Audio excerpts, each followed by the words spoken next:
नमस्कार, आप देख रहे हैं द न्यूज़ 15 उत्तर प्रदेश। और लगातार जो प्रदेश में चुनाव थे उनके नतीजे आज हमारे सामने हैं। जो सबसे पहला नतीजा आया है वो आया है कानपुर की लोकसभा सीट सीसामऊ का। सीसामऊ जो कानपुर लोकसभा में एक विधानसभा है और जहां समाजवादी पार्टी का गढ़ कहा जाता है और जिस खानदान का कब्जा हमेशा से पिछले 2 दशकों से इस सीट पर रहा है, उसी की बहू कहें, पुत्र वधू कहें, उन्होंने एक बार फिर यहां से जीत हासिल की है। जेल जाने के बाद ये सीट खाली हुई थी। इसके बाद समाजवादी पार्टी ने उनकी पत्नी को यहां से उतारा था। तमाम इस सीट के गणित को समझने के लिए मेरे साथ मौजूद हैं मेरे वरिष्ठ सहयोगी प्रवेश त्यागी। त्यागी जी, जिस तरह का इंतजार था, जिस तरह के कयास थे, जिस तरह के समीकरण थे और जो आपकी भविष्यवाणी थी, एकदम सटीक। सीसामऊ में समाजवादी पार्टी का झंडा लहर रहा है, इसके पीछे का कारण क्या समझे सबसे बड़ा? देखिए केशव, सबसे बड़ी बात जो सीसामऊ में समाजवादी पार्टी की जीत हुई है, यकीनन ये जीत बहुत बड़ी जीत है।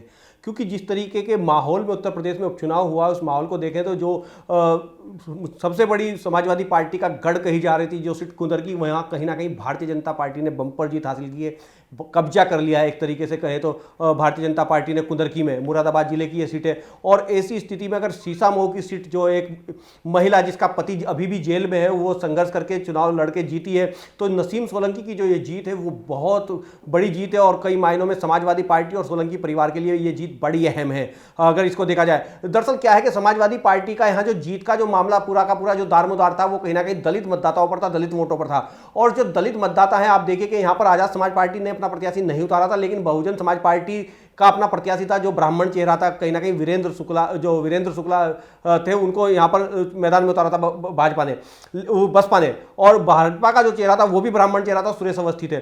लेकिन कहीं ना कहीं आप ये देखिए कि बसपा का वोट जो है किस तरीके से नसीम सोलंकी पर यहाँ ट्रांसफर हो, यानी कि एक जो सहानुभूति लहर थी नसीम सोलंकी के पक्ष में, वो यहाँ पर दिखाई दी है। कहीं ना कहीं जिस तरीके से इरफान सोलंकी के साथ इरफान सोलंकी को जेल भेजा गया, फिर उनकी सदस्यता 7 साल की सजा होने पर रद्द हुई है और जेल गए हैं, जेल में है अभी भी, और उसके बावजूद कहीं ना कहीं नसीम सोलंकी अकेली पड़ती हुई दिखाई दे रही थी। और ऐसा लग रहा था चुनाव प्रचार के दौरान और मतदान के दिन भी, कहीं ना कहीं भारतीय जनता पार्टी ने जिस तरीके का प्रचार किया, और जो उत्तर प्रदेश में भारतीय जनता पार्टी के चेहरा नंबर 2 है, जो आपके वित्त मंत्री हैं सुरेश खन्ना, उनको यहाँ पर लगाया था। उनके साथ में बाकायदा 2 मंत्री भी लगाए गए थे और पूरा मुख्यमंत्री ने खुद जनसभा की, तमाम भाजपा की पूरी भाजपा यहां पर लगी थी, तमाम भाजपा के विधायक लगे थे, तमाम भाजपा का जो है कैडर लगा था। लेकिन उसके बावजूद भी यहां पर नसीम सोलंकी को भारतीय जनता पार्टी हराने में नाकाम रही है। और भारतीय जनता पार्टी को नसीम सोलंकी ने जो पटखनी दी है, उस मायने में ये पटखनी बहुत अहम है। भारतीय जनता पार्टी के लिहाज से भी ये हार बहुत अहम है और कहीं ना कहीं समाजवादी पार्टी और सोलंकी परिवार के लिहाज से भी ये जीत बहुत अहम है, बहुत कुछ कहती है।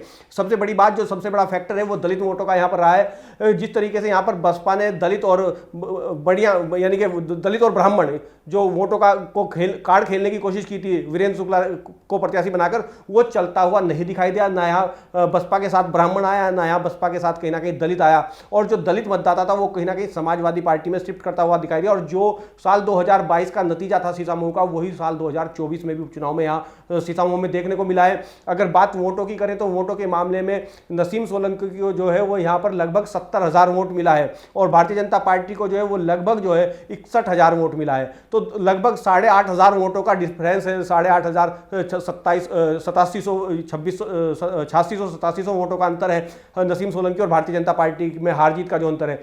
तो ये है, ये फैक्टर, इसलिए मैं मानता हूं कि समाजवादी पार्टी की जो जीत है यहाँ कहीं ना कहीं दलित वोटों ने बड़ी अहम भूमिका निभाई है। क्योंकि बसपा का जो वोट, जो प्रत्याशी था, उसको महज 1400 वोट यहाँ पर मिल पाए हैं। अगर हम बाकी और सीटों की बात करें उत्तर प्रदेश की 9 विधानसभा में से, तो बसपा हर जगह कहीं ना कहीं एक अच्छा खासा वोट पाती हुई दिखाई दी है। कटेरी में तो लगभग बसपा जो 30,000 के आसपास पहुंच रही है।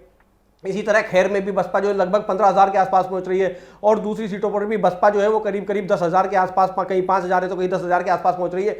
लेकिन जो सबसे खराब प्रदर्शन है बहुजन समाज पार्टी का, वो सीसामऊ की सीट पर है, जहां महज 1400 वोट पाई है ब्राह्मण चेहरा और दलित मतदाता, बसपा का सिंबल, हाथी का सिंबल। और उसके बावजूद भी तो ये दिखाता है कि कहीं ना कहीं नसीम सोलंकी जो है, समाजवादी पार्टी जो है, उसको बम्पर वोट दलितों का मिला है। बड़ा हिस्सा जो दलितों का है वो नसीम सोलंकी लेकर गई है और यही भारतीय जनता पार्टी की हार की एक वजह बनाया सीसामऊ में।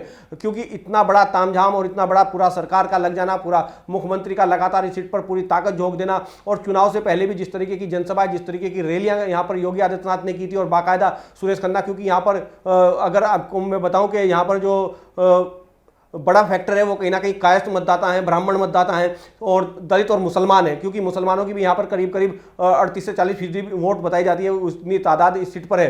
तो ऐसे में वो फैक्टर भी था, तो उसको देखते हुए कहीं ना कहीं यहाँ पर लगातार सुरेश खन्ना को भी को प्रभारी बनाया गया था और तमाम नेताओं को, जितने भी कायस्थ नेता थे, जितने भी ब्राह्मण नेता थे, जितने भी तमाम दूसरे नेता थे या जितने भी दलित नेता थे, उन सबको यहाँ लगाया गया था। लेकिन उसके बावजूद भी भारतीय जनता पार्टी चुनाव हारी है। तो इस जीत के भी अपने मायने हैं और इस हार के भी अपने मायने हैं। जो गढ़ था वो सोलंकी परिवार का बचा है, क्योंकि मुश्ताक सोलंकी जो ससुर थे नसीम सोलंकी के, उसके बाद यहां पर इरफान सोलंकी लगातार चुनाव जीत रहे थे, चुनाव दर चुनाव जीत रहे थे और वो यहां पर जीत के हैट्रिक लगा चुके थे। लेकिन अब वो 7 साल की सजा पाने के बाद जेल में है और कहीं ना कहीं नसीम सोलंकी जो थी वो अकेले पड़ती हुई दिखाई दे रही थी। लेकिन जिस तरीके की समाजवादी पार्टी और अखिलेश यादव उनके साथ खड़े हुए दिखाई दिए और लगातार प्रचार में ताकत झोंकते हुए दिखाई दिए, तमाम बड़े चेहरों को, तमाम बड़े नेताओं को, अपने स्टार प्रचारकों को समाजवादी पार्टी ने यहां लगाया, तो कहीं ना कहीं एक महिला कार्ड समाजवादी पार्टी यहां खेलती हुई दिखाई दी थी और एक सहानुभूति लहर जो थी वो लहर भी दिखाई दी है। और दलित मतदाताओं ने जिस तरीके का रोल प्ले किया है यहां समाजवादी पार्टी की जीत में, वो बेहद अहम है। कहीं ना कहीं दलित जो है वो भाजपा की तरफ ना जाकर समाजवादी पार्टी की तरफ शीशामऊ पर गया है। केशव, यही नसीम सोलंकी की जीत की एक बड़ी वजह बनता हुआ मुझे दिखाई दे रहा है शीशामऊ में। बिल्कुल बिल्कुल, जिस तरह से त्यागी जी ने मौजूदा हालातों को बड़े ज़बरदस्त तरीके से एक्सप्लेन किया है, मगर अगर इतिहास की बात करें और शीशामऊ की जब बात होगी तो इरफान सोलंकी का नाम आएगा, उनके पिता का नाम आएगा और मौजूदा समय में नसीम सोलंकी का नाम आएगा। ये जीत का मार्जिन इतना बड़ा नहीं है, मगर कहते हैं जीत जीत होती है, क्योंकि एक बड़ा कैडर भाजपा का उनके हराने के लिए उस विधानसभा में काम कर रहा था। और इसके साथ ही लखनऊ से कानपुर की दूरी इतनी लंबी नहीं है और चंद घंटों का वो सफ़र है, मगर अभी भाजपा को 2027 तक का इंतजार करना पड़ेगा इस किले को ढाने के लिए और एक मास्टर प्लान तैयार करना पड़ेगा। नसीम सोलंकी वही महिला है जिनको लेकर खूब सुर्खियां ऑल इंडिया मुस्लिम जमात ने बटोरी थी। अभी हाल ही की बात है, चुनाव प्रचार के दौरान वो एक मंदिर में जाती हैं, वहां पर जल अभिषेक करती हैं, जिसके बाद सब टीवी चैनल्स की ये हेडलाइन बनता है कि जिस तरह से वो हिंदू वोटर्स को लुभाने के लिए काम कर रही हैं। और जो एक मैसेज ऑल इंडिया मुस्लिम जमात ने दिया था फतवा जारी करके, वो सभी चैनल्स पर हमें हेडलाइन के रूप में दिखाई देता है। इसके साथ ही नसीम सोलंकी के लिए सहानुभूति हिंदुओं की जब आ जाती है जब उनके पिता और खुद इरफान सोलंकी मंदिर के लिए चंदा इकट्ठा कर कर पैसे देते हैं, तो कहीं ना कहीं हिंदुओं का सॉफ्ट कॉर्नर उनके लिए आज भी कायम है। और लिहाजा अब उन्हें सजा हुई है, सरकार बीजेपी की है, तो वो सारा जो शेड्यूल और जो पूरे समीकरण विधानसभा क्षेत्र के लोगों ने अपने दिमाग पे बनाए, तो उसके हिसाब से नसीम सोलंकी हमें विधानसभा में यहाँ का नेतृत्व करती हुई दिखाई देंगी।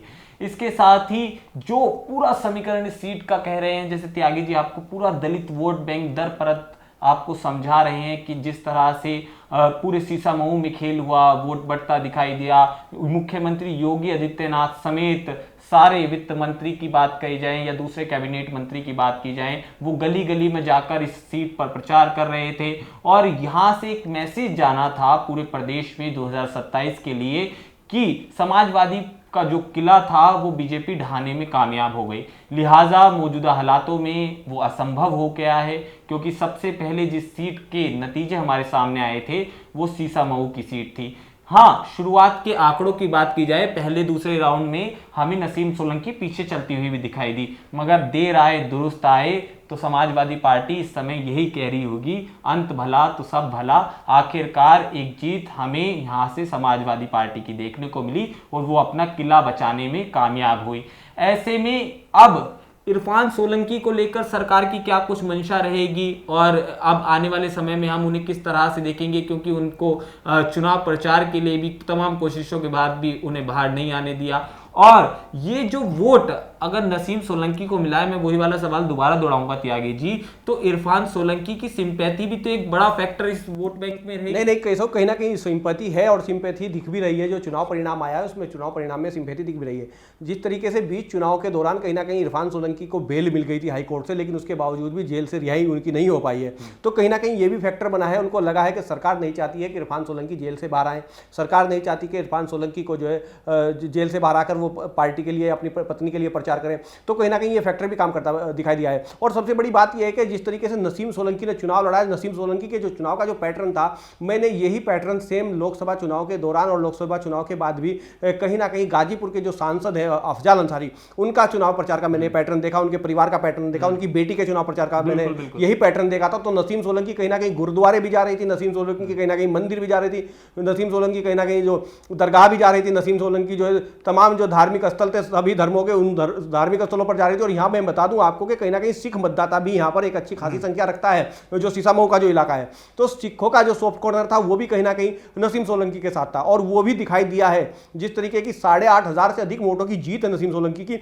ये बहुत मायने रखती है, क्योंकि छोटा अंतर नहीं होता 8,500 वोटों का विधानसभा चुनाव में। जहां 50% से भी कम वोट हुआ हो जिस सीट पर, और बड़ी मारामारी सीट पर वोटों की रही हो, तो कहीं ना कहीं एक बड़ा फैक्टर काम किया है कि उनको जो है हर वर्ग का वोट मिलता हुआ दिखाई दिया है। ब्राह्मणों में भी वो कहीं ना कहीं उनको वोट मिला है। जिस तरीके का आलोक अवस्थी जो कांग्रेस के प्रत्याशी थे, जो लोकसभा चुनाव लड़े, वो भी उनके मंच पर दिखाई दिए, तमाम सिख चेहरे उनके मंच पर दिखाई दिए, तमाम दलित चेहरे भी उनके मंच पर दिखाई दिए, यादव चेहरे हो, मुसलमान चेहरे हो, लगातार उनके मंच पर दिखाई दिए। और जो कैराना की सांसद है, जो समाजवादी पार्टी की स्टार प्रचारक है इकरा चौधरी, इकरा हसन, वो भी उनके मंच पर प्रचार करती हुई दिखाई दी। लगातार 2 दिन तक वो सीसामऊ में दिखाई दी। तो कहीं ना कहीं लोग जो इस तरीके के जो चेहरे हैं, आपने देखा कि सोनकर जो रागिनी सोनकर है, जो मछली शहर की विधायक है समाजवादी पार्टी की, जौनपुर जिले की मछली शहर विधानसभा सीट है, वो रागिनी सोनकर वहां प्रचार करती हुई दिखाई दी। तो कहीं ना कहीं क्योंकि रागिनी सोनकर भी दलित वर्ग से आती है, और वो दलित वर्ग के तमाम जितने विधायक और नेता थे वो समाजवादी पार्टी ने वाला गए। तो कहीं ना कहीं वो मुसलमान और दलित और सिख और कहीं ना कहीं जो पीडीए का एक नारा था, वो पीडीए का कार्ड भी कहीं ना कहीं उनके लिए एक सॉफ्ट कॉर्नर लोगों के मन में था, एक भावना थी।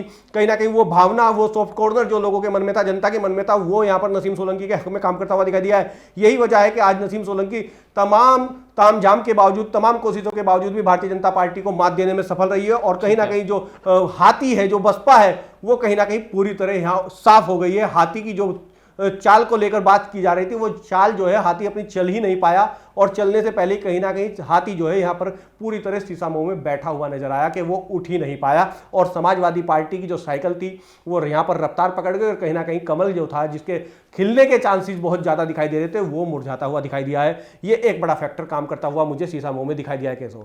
ठीक है, एक आखिरी सवाल कंक्लूड करके आप उसका जवाब दीजिएगा। हम जब समाजवादी पार्टी की बात करते हैं तो जो बड़े चले अभी हालिया में हमें दिखाई देते हैं, हमने जो महिला नेत्रियों की बात करें तो डिंपल यादव मुखरता से हमें हर जगह चुनाव प्रचार में देखने को मिलती है। इसके साथ ही एक तेजी से उभरता हुआ नाम है इकरा हसन का। चौधरी इकरा हसन को हमने इन उपचुनावों में भी प्रचार करते हुए देखा। इसके साथ ही महाराष्ट्र तक उनकी तूती बोली, और इस तरह जिस तरह से हमने कांग्रेस में इमरान प्रतापगढ़ी के लिए एक जन सैलाब उमड़ता हुआ देखा है, उस तरह से चौधरी इकरा हसन की एक अलग फैन फॉलोइंग्स हमें सोशल मीडिया से लेकर जमीन तक दिखाई देती है। आने वाले समय में एक नाम इस लिस्ट में हम नसीम सोलंकी का जोड़ सकते हैं? नहीं, अब ये बात तो कहना जल्दबाजी होगा। कैसे अभी के नसीम सोलंकी का स्टार प्रचारक की भूमिका में समाजवादी पार्टी की आएंगी कि नहीं आ पाएंगी, वो अलग विषय है। लेकिन कहीं ना कहीं एक समाजवादी पार्टी का चेहरा बनकर कानपुर के आसपास के इलाके में और सीसामऊ में नसीम सोलंकी उभरी है, इसमें कोई दो राय नहीं है।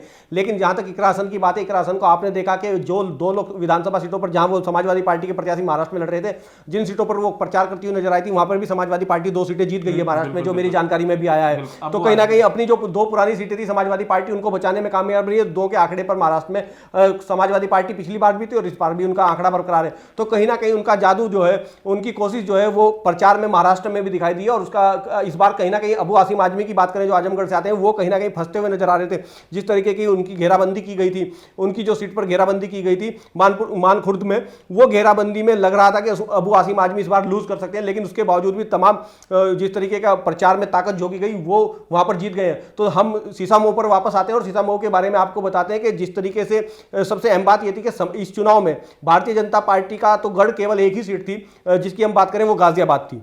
बाकी कोई सीट भारतीय जनता पार्टी का गढ़ नहीं थी। लेकिन समाजवादी पार्टी का इस चुनाव में 3 सीटें समाजवादी पार्टी की गढ़ थी, जिनको बचाना समाजवादी पार्टी के लिए बेहद अहम था। और इसलिए भारतीय जनता पार्टी के यानी योगी आदित्यनाथ की साख के साथ साथ, प्रतिष्ठा के साथ साथ, कहीं ना कहीं अखिलेश यादव और समाजवादी पार्टी की प्रतिष्ठा इस चुनाव में जुड़ी थी। और उनमें से एक सीट जो सीसामऊ की थी, जो समाजवादी पार्टी का गढ़ थी, 2 दशक से समाजवादी पार्टी के कब्जे में ये सीटें, लगातार समाजवादी पार्टी का और सोलंकी परिवार के कब्जे में ये सीटें। तो कहीं ना कहीं सोलंकी परिवार की साख और समाजवादी पार्टी के साथ अखिलेश यादव की साख जो बचाने का को जो दांव पर लगी थी वो कहीं ना कहीं सीसामऊ में नसीम सोलंकी बचाती हुई नजर आई है। उन्होंने अपनी सोलंकी परिवार की साख को भी बरकरार रखा है और समाजवादी पार्टी के गढ़ की जो गढ़ है उसको भी बरकरार रखा है, उसकी जीत को भी बरकरार रखा है। इसी तरह की करहल विधानसभा थी, करहल में भी इसीलिए डिंपल यादव लगातार जिस दिन से नामांकन दाखिल हुआ था तेज प्रताप यादव का, वो लगातार जिस दिन तक मतदान हुआ वो करहल में डटी रही, कहीं ना कहीं उन्होंने मजबूती के साथ जो प्रचार किया, तो वो उसका परिणाम भी आप सामने देख रहे हैं कि करहल भी समाजवादी पार्टी का गढ़ थी और कहीं ना कहीं अयोध्या का बदला भारतीय जनता पार्टी करहल में जीत के लेना चाहती थी, सीसामऊ में जीत के लेना चाहती थी।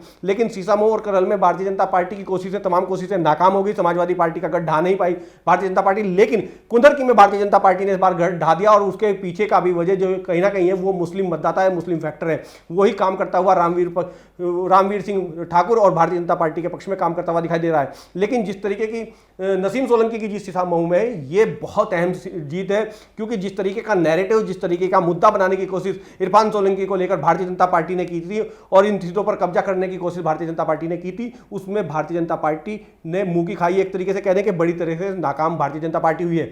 तो ऐसे में भारतीय जनता पार्टी के लिए ये हार कई मायनों में उसको कहीं ना कहीं अंदर ही अंदर टीस भी इस हार की हो रही होगी, क्योंकि आपका जो चेहरा है मुख्यमंत्री के बाद, अगर हम कैबिनेट की बात करें तो कहीं ना कहीं दूसरा जो बड़ा चेहरा नजर आता है वो सुरेश खन्ना का नजर आता है और उनको यहाँ की जिम्मेदारी दी गई थी। लेकिन उसके बावजूद भी अगर सीट लूज कर गई है भारतीय जनता पार्टी, तो कहीं ना कहीं बड़ा सवाल भारतीय जनता पार्टी के संगठन में, भारतीय जनता पार्टी के कैडर में, भारतीय जनता पार्टी की सरकार में, भारतीय जनता पार्टी के मंत्रिमंडल में इस बात का उठना तय है कहीं ना कहीं कि कैसे वो सीसामऊ को लूज कर गए इतने तामझाम के बावजूद भी। बिल्कुल, सीसामऊ की सीट एक हॉट सीट थी और ये भी तय माना जाएगा कि अगर 2027 में समाजवादी पार्टी अच्छा प्रदर्शन करती है तो हम नसीम सोलंकी को एक मुख्य भूमिका में देखेंगे। खैर, फिलहाल के लिए इतना ही। सीसामऊ से लेकर तमाम उत्तर प्रदेश की सीटों पर चर्चा लगातार जारी है और कुछ ही समय बाद एक विश्लेषण त्यागी जी आपके सामने लेकर हाजिर होंगे। आप देखते रहिए द न्यूज़ 15 उत्तर प्रदेश।